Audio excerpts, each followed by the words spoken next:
이번 챕터에서는 여러 가지 단위에 대한 내용을 공부해 보도록 하겠습니다. 단위라고 하는 것은 물리량을 측정을 해서 정량적으로 표현하고 싶을 때 그 기준에 해당이 되는 것을 단위라고 합니다. 그래서 그 단위에 대한 정의를 좀 보면 어떤 물리량을 측정하려면 기준이 되는 일정한 기본 크기를 정해두고 이 기준과 비교해서 수치로 나타내는 것으로 기본 크기를 단위라고 하고요. 이 단위의 종류에 따라서 절대 단위나 공학 단위 같은 것들이 있습니다. 우선 절대 단위 또는 질량 단위라고 표현하는 것, 이 절대 단위계에는 길이라든지 질량, 시간의 단위로 CGS 단위에 해당이 되는 부분에 그 길이의 단위로서 센티미터, 질량의 단위로서 그램, 또 시간의 단위로서 초, 세컨드라고 하는 S를 기본으로 하고 있고, 이 단위들의 조합으로 물리량을 표현하는 그런 단위계에 해당이 되고요.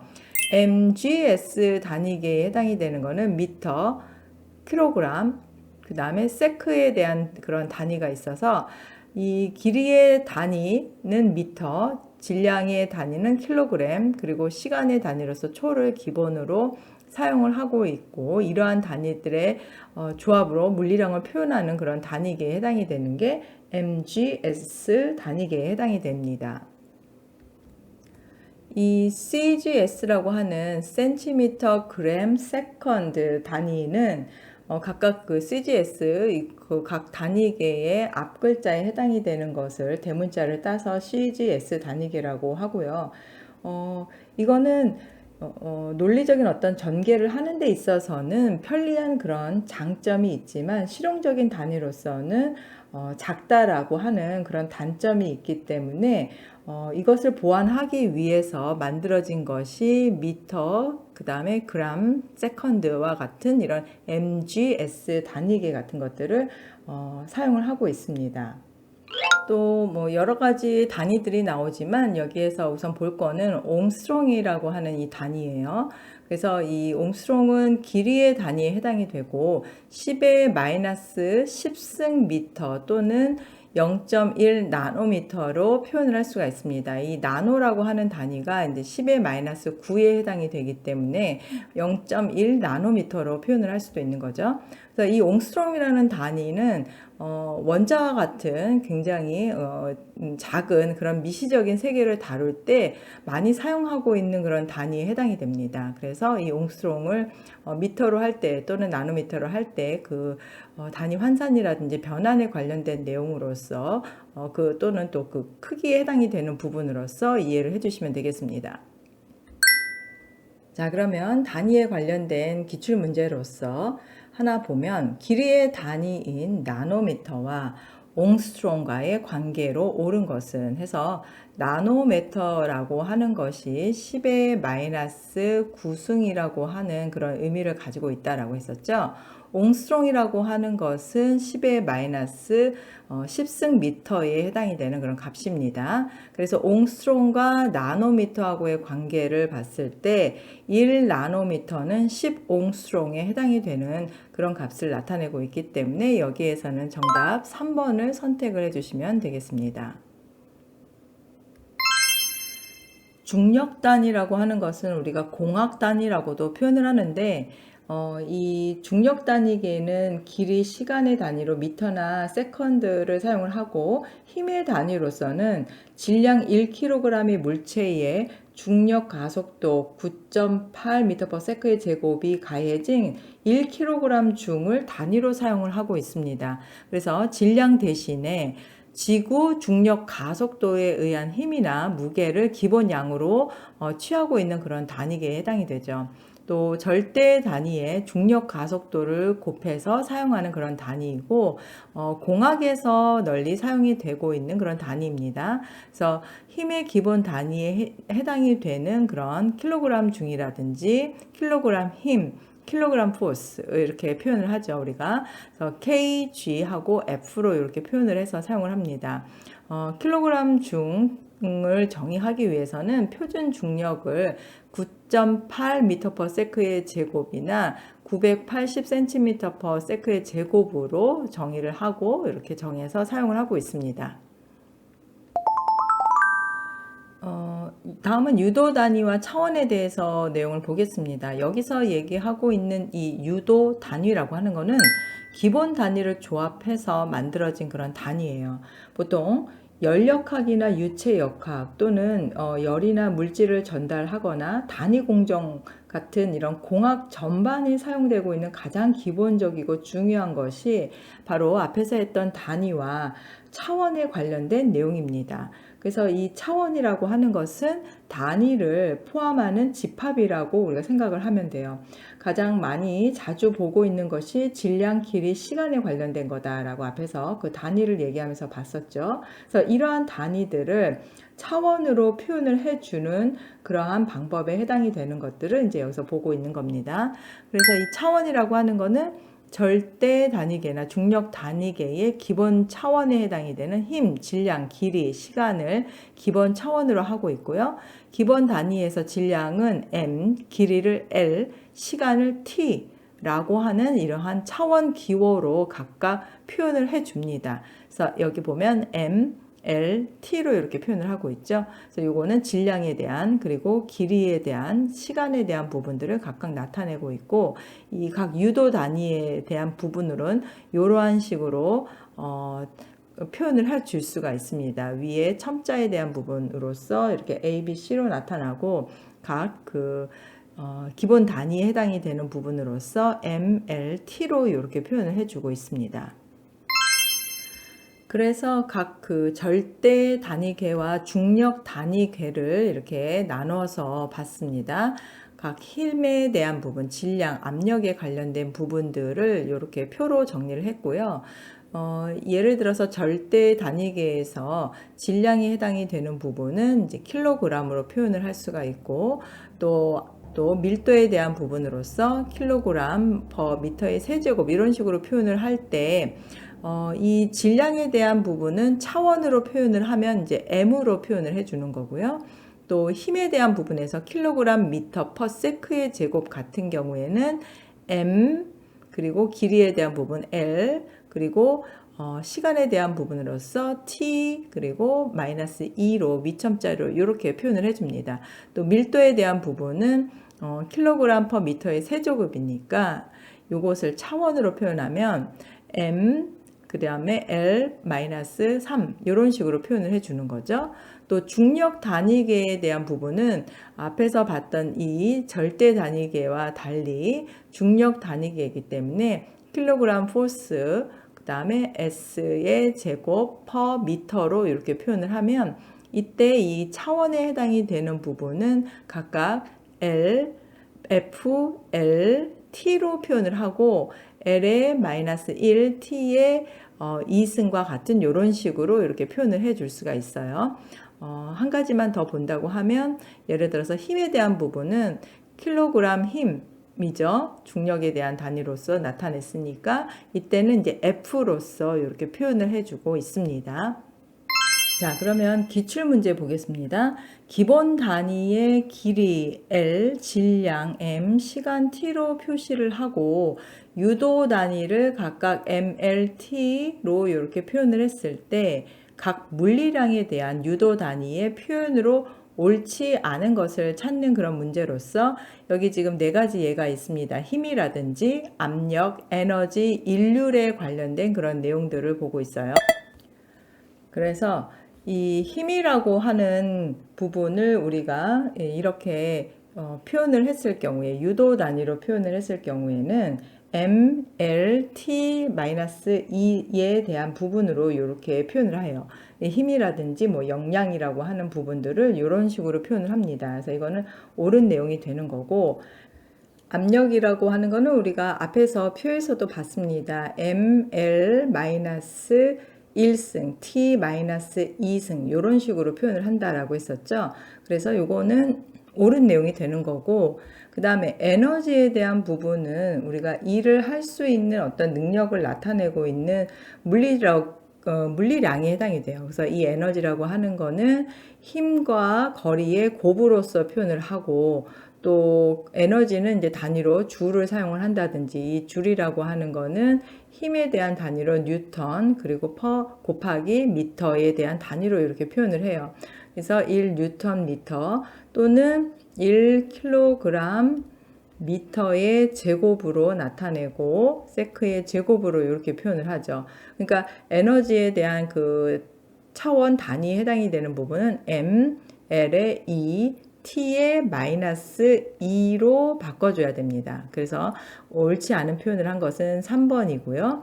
또 여기에서 1율에 대한 부분을 우리가 보면 1율이라고 하는 것은 와트로 표현을 하기도 하고 킬로그램 미터의 제곱 퍼 세크의 세제곱으로 표현을 하니까 이것은 우리가 차원으로 표현을 하자면 ml 그다음에 제곱 t-3승으로 이렇게 표현을 해줄 수가 있습니다. 그래서 이것도 이제 옳은 예가 되겠죠. 그래서 여기서는 정답 3번을 선택을 해주시면 되겠습니다.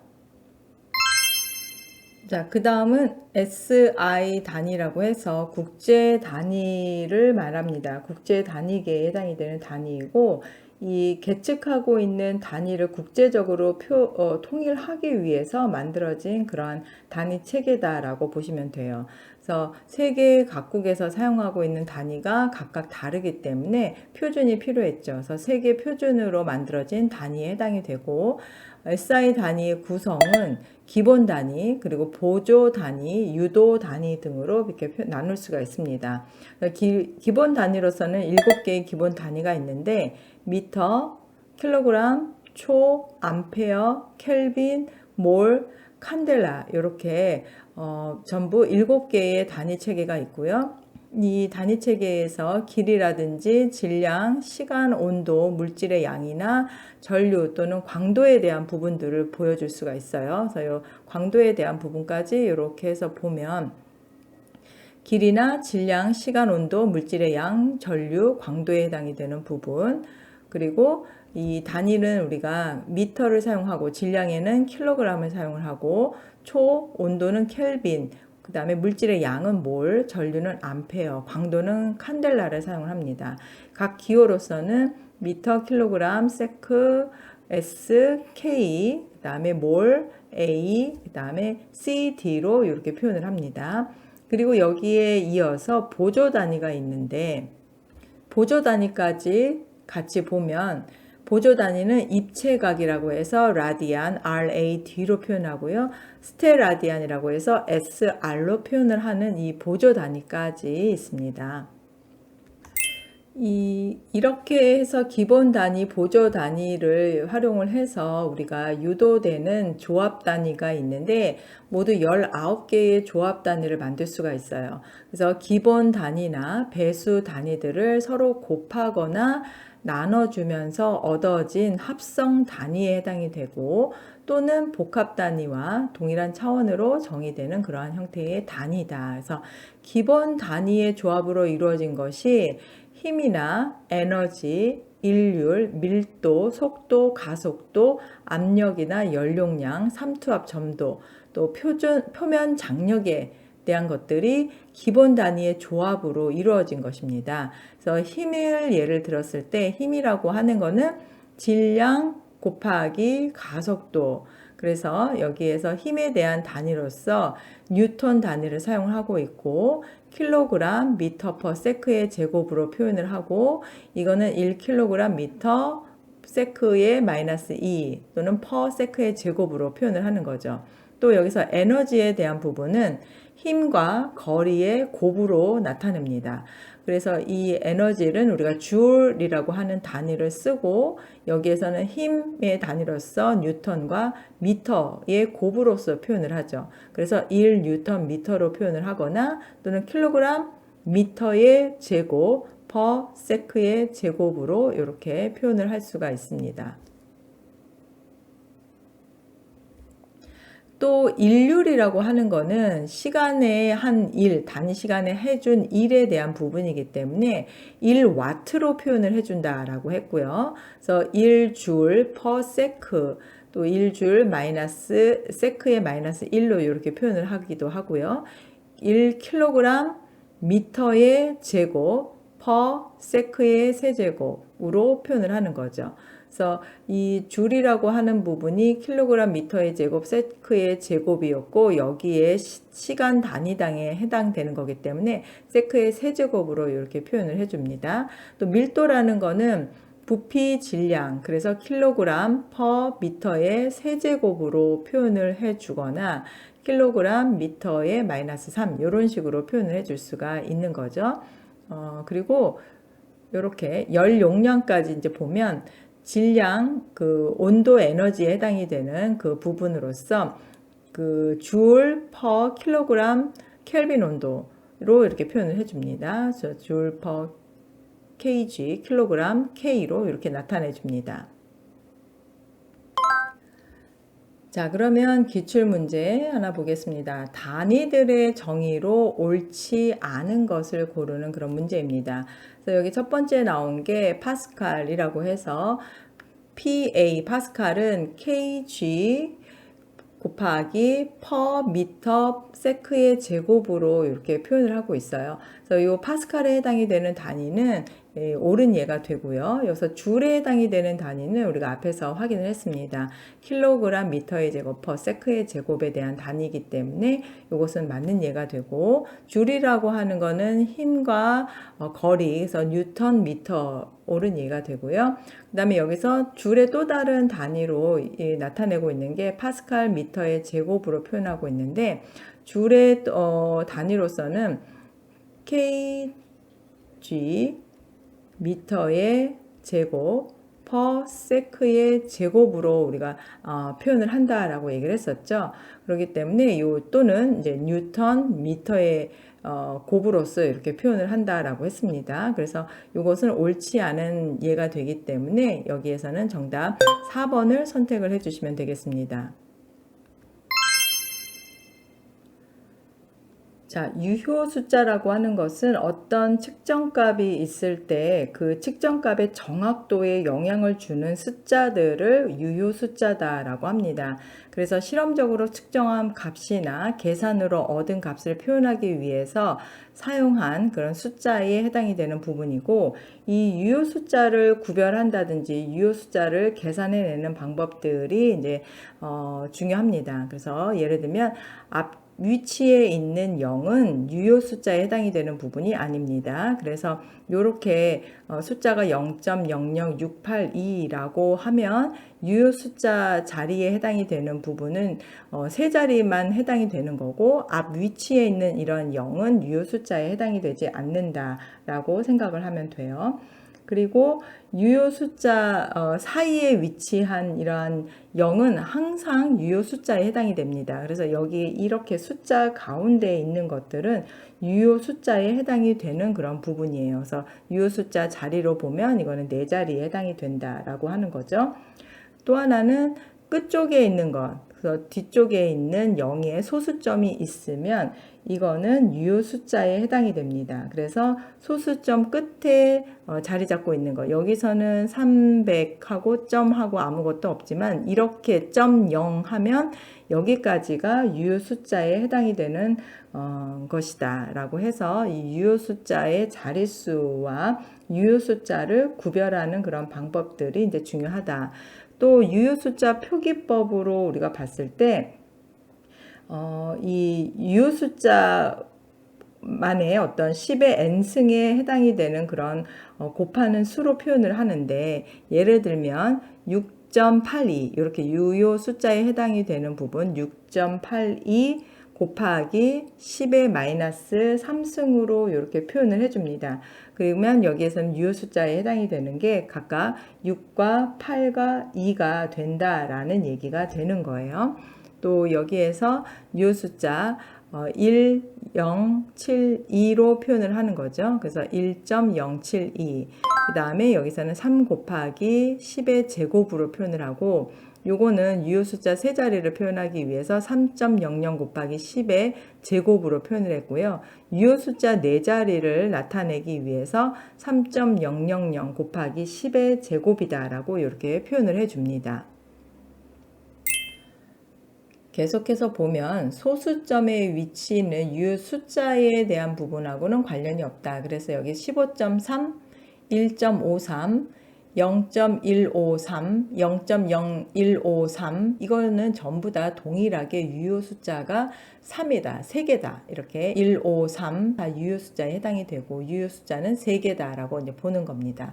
그래서 각 그 셈을 할 때 덧셈이나 뺄셈을 할 때 이 유효 숫자를 어떻게 처리해야 되는지에 대한 부분들이 중요한데요. 먼저 그 덧셈에 대한 부분에 대한 것을 보면 예를 들어서 4.7832 그리고 1.234, 2.02 이렇게 있으면 먼저 이제 계산을 하겠죠. 2 내려오고 7, 그 다음에 3, 1 올라가고 0, 그래서 8.0372 이렇게 이제 전체 계산을 하고 나서 이 유효 숫자를 표현을 할 때는 얻어진 결과에서 가장 작은 자릿수와 같아지도록 이렇게 반올림을 합니다. 그래서 이 가장 작은 수에 해당이 되는 게 2.02, 이 유효 숫자가 이 3개에 해당이 되는 부분이기 때문에 3개로 맞춰줘야 되는데 이 바로 뒤에 있는 부분의 숫자를 보고 이게 4, 4, 5, 2 되는 거죠. 4 밑으로는 버리고 5 이상을 올려주면서 여기에서는 4로 이렇게 맺으면서 8.04라고 하는 답을 얻게 되는 겁니다.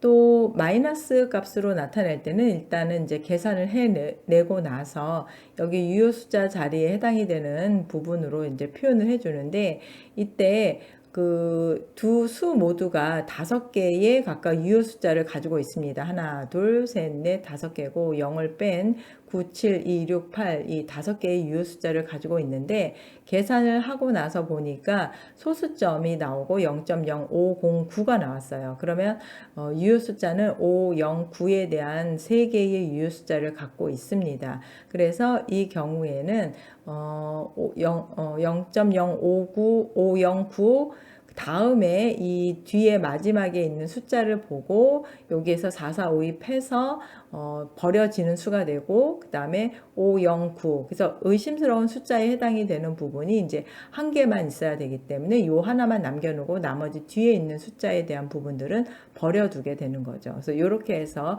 이 숫자 계산에 대한 부분들을 이제 표현을 할 수가 있습니다.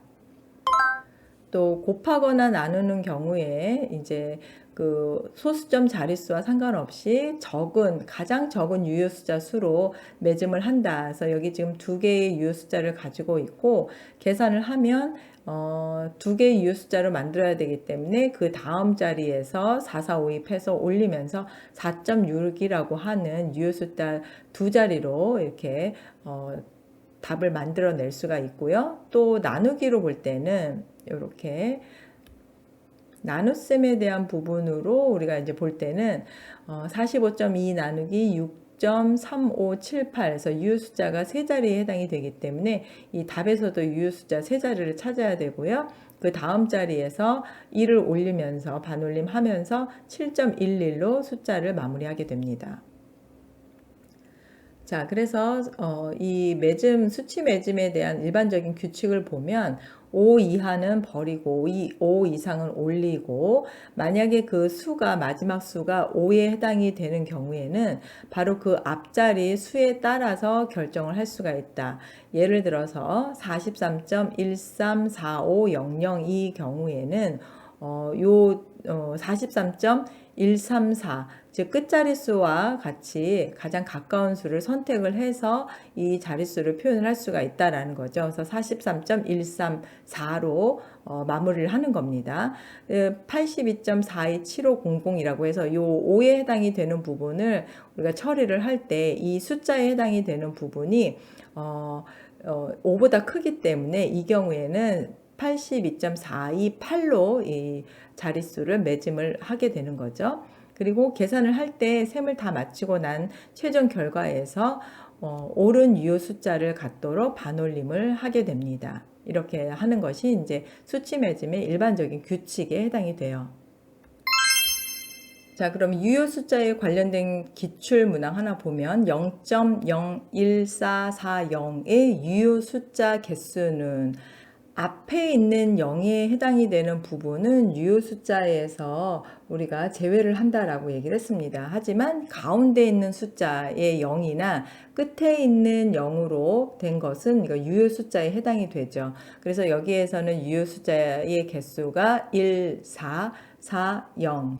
그래서 여기서는 4개 정답 2번을 선택을 해주시면 되겠습니다.